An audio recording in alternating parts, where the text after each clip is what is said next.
so much time. And it's so strange because I don't know if you feel you've just completely transformed my whole life, my values.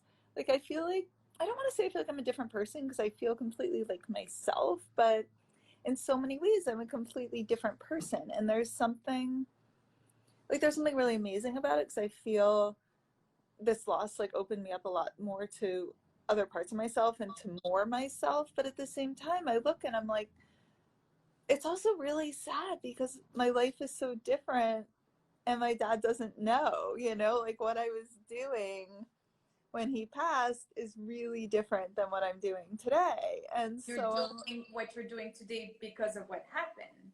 because of what happened, yeah, my book and brand and blog, it's, if anyone doesn't know, it's called What the Fuck Just Happened. And I know you said you were raised Jewish. I was raised culturally Jewish, but not religious. Like, we didn't do the morning. We just, like, I got 8 presents in Hanukkah and, like, we eat a lot of bagels. Like, that's about as Jewish as I am. Yeah. So I was just no belief in God. No, like, when you die, that's it.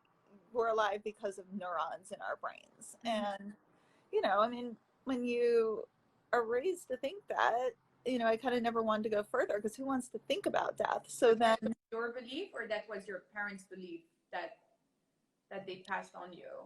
both, it was Both. just, yeah, very much in my culture. It was just sort of a given. Like, we didn't even have to talk about it. Just like we don't have to sit and have a conversation that there's no Easter bunny. It's just like unknown. And so I started looking into if there was any scientific evidence of an afterlife, and I went and got some readings with mediums, and I'm so skeptical. I like hid my name, I hid my whole identity, and I was so blown away. They were getting accurate information that, I mean, not all of them, but a portion of them. And then, I mean, I've started finding scientists who study mediums under like up to quintuple blinded studies. And I mean, it was just the amount, I call it preponderance of evidence of an afterlife. And it completely transformed my worldview. And that's why I decided to write this book and blog. But I mean, even still, when I talk about it, and I think this is what